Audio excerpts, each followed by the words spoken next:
Hey everybody, welcome to another edition of the Real Estate IQ Show.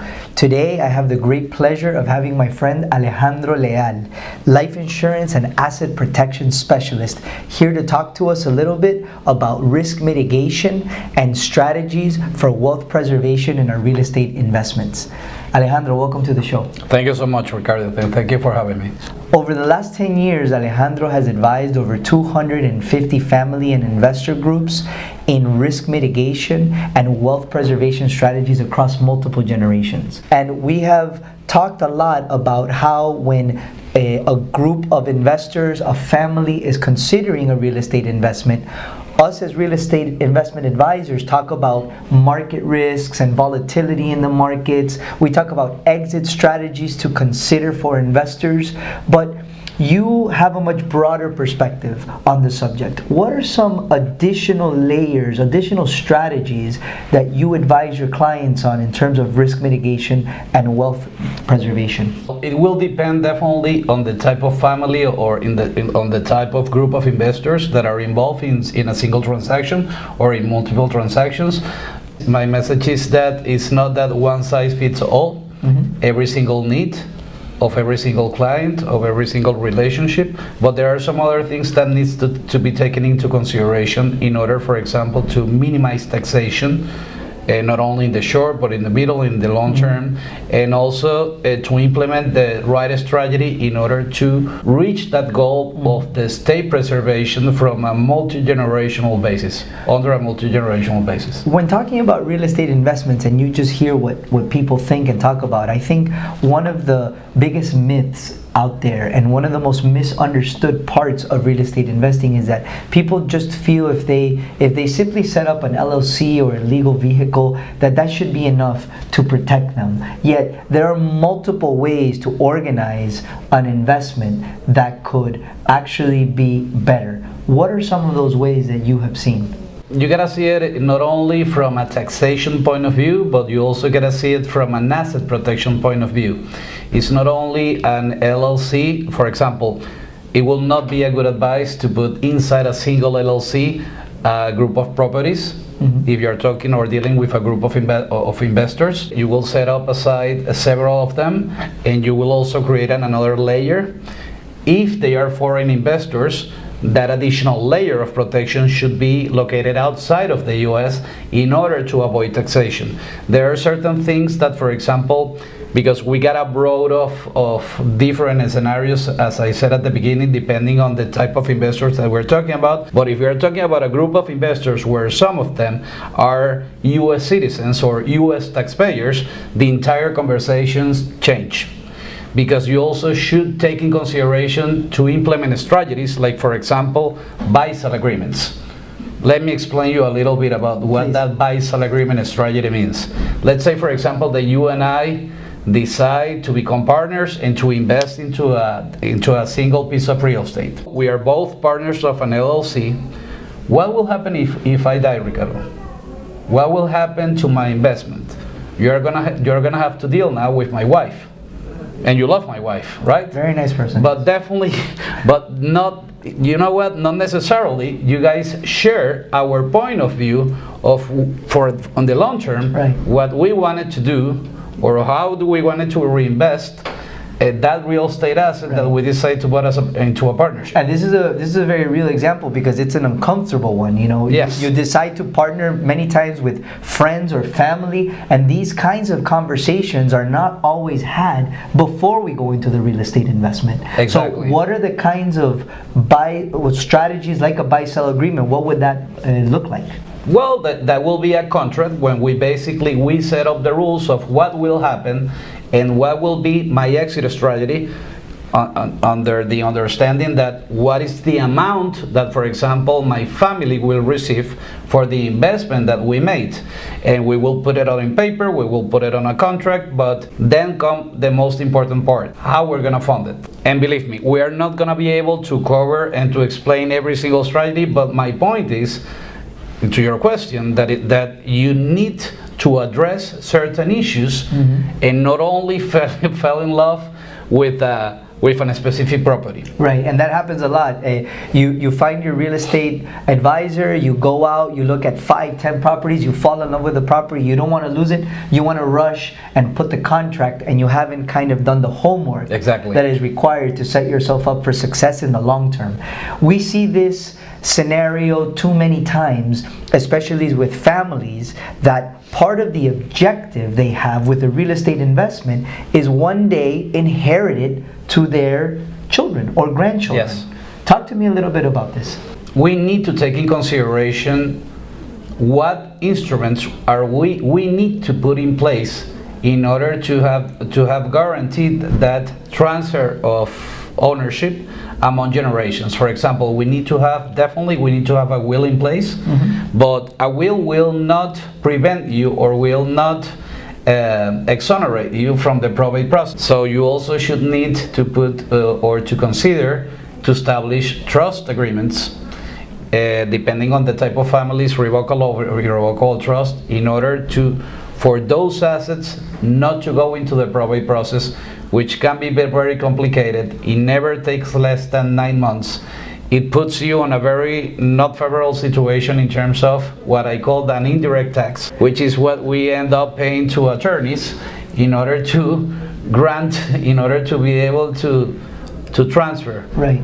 And at this point, some of our viewers may be saying, wow, that sounds scary and it sounds complicated. Is it really? If we do this beforehand, is it really that complex? No. What it's complex and what it's really complicated is when you don't set and when you don't consider addressing these issues on time since inception in order to avoid all this process. Now, many real estate advisors who watch this show are also invited to contact us to understand what kinds of questions and issues they should try to uncover on their clients to determine if their clients should come, for example, to talk to you, to talk to estate planning, tax attorney specialist, to talk to certified public accountants that can help them optimize their tax strategy. This is the kind of teamwork that a group of professionals has to work together to ultimately help the customer. It's not just about selling the property. Definitely, and that's where you find basically two types of real estate agents. From my experience, that you can see, you find the transactional real estate agent, and on the other hand, you really find a real estate advisor, a real estate advisor that really cares about their clients. And that's what I have seen with your group, for example, where you are acting like quarterbacks. Like quarterbacks in what sense? That you are able to sit them with the CPAs, with the estate planning attorneys, with the life insurance specialists, with the asset protection specialists, in order to do things right since inception. One of the guiding principles that we have here is that we don't know what we don't know. Okay? Yes. And so we do this repetitively. You do this every day. Yes. And when a client comes off the street and they don't know what they don't know, we want to try to advise them so that they can optimize that objective. So it starts with setting the objective, and then it starts with taking them to specialists that know what they don't know, and then try and build the puzzle together. It's basically an educational process. What you are doing is that you're actually bringing education to the client. You are educating the client in order to take the proper steps. Right. So whatever investment that you are doing, you are able to minimize taxation.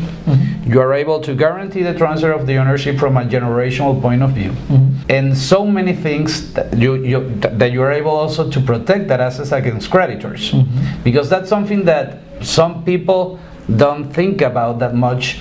But remember, we live in a country of predators. I don't call it creditors, we call it predators. So in some instances, it's definitely a good idea to consider to establish certain layers of protections where we can definitely help. Including protection from creditors for activities unrelated to the real estate activity. Completely. Where you want to preserve that real estate activity, especially if you have other partners. Yes, and there are certain strategies that I don't think that we have enough time in order to explain it, but what I can assure you is that you're sitting in front of the right people that will sit you with the right counselors in order to set it up properly. Tell me about the role of life insurance in the broader picture of risk mitigation and capital preservation strategies for investors. I think that when a lot of people listen to life insurance, they kind of have this thought of a life insurance sales guy who's trying to pressure you into a policy, but really, life insurance is one of the most critical components of a long-term wealth preservation and accumulation strategy. What is your experience with life insurance as a part of an investment strategy? It's very appealing for most of the people that I serve that are basically vested into real estate, and let me explain you why. First of all, because it can definitely mitigate your capital risk. Definitely, it will minimize your taxation if set it up properly for the domestic investors. Not to say for the foreign investors, where it's a tax-free asset, including the death proceeds. Understanding death proceeds as the coverage will be completely received tax-free, no matter the ownership of the policy, which is something that we need to take into accountability when it comes to domestic investors. But let's say, for example, you can name a broad of circumstances where it actually adds a lot of value into a certain real estate investments. We were talking priorly, for example, for when we are in front of a group, how we fund that buy-sell agreement that we were talking about. Right. And you will see, and you can look all the literacy that you want, and you will find that the best way to fund those buy-sell agreements is through life insurance. But at the same time, that life insurance policy can also provide certain additional values to the investments. Not only providing liquidity at the moment of death, if we're talking, for example, in the case of an individual, not only to hedge the taxation if we're talking about a foreign national doing real estate investments in the US, no matter if you're setting up properly all the layers that we were talking priorly in terms of an LLC and an offshore company, getting back again to the foreign investors.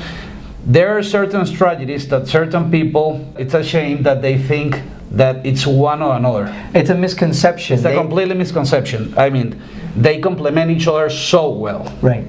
And they can add so much value to the families in terms, as I was saying, in terms of liquidity, in terms of hedging against state taxes, in terms of creating additional assets that will be protected against creditors, in terms of being able, for example, to fund buy-sell agreements for real estate investment groups. Yeah. And one of the areas that we have seen life insurance most effectively involved is when a head of a family does a real estate investment, and they, with the objective of inheriting it to their children and grandchildren, and when they pass away, especially foreigners, the estate tax is so big and it falls on the heirs.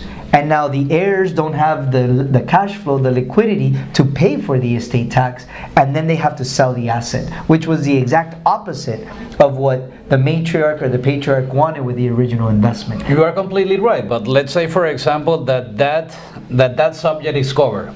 Let's say that you are a foreign investor and that definitely you were able to avoid the state taxes over that real estate assets because you were able to set up the proper layers in terms of offshore companies, in terms of LLCs.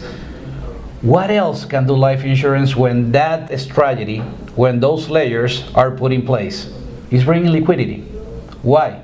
Because even if you don't pay estate taxes, you're going to still be obligated to keep paying property taxes, maintenance fees, assessments on certain properties. Where that liquidity will come from?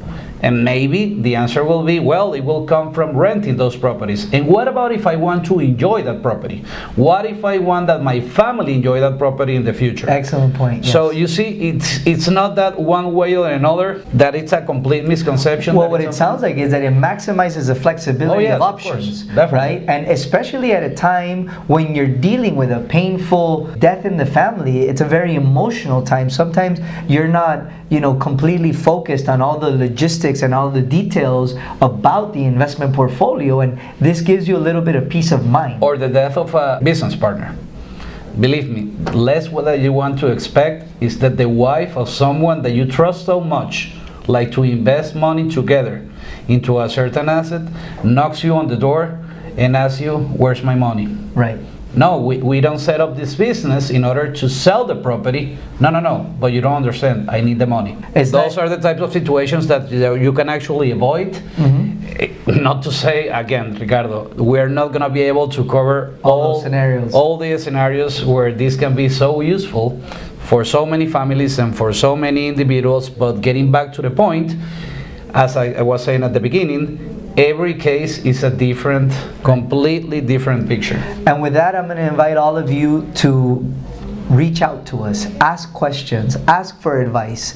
We are here as an educational resource so that our real estate investing community can make better decisions, create more wealth, and take that wealth far into their generations. Alejandro, this has been a great conversation. Thank you for joining us. Thank you so much, Ricardo, for the opportunity. We hope to see you again soon. Thanks for joining us.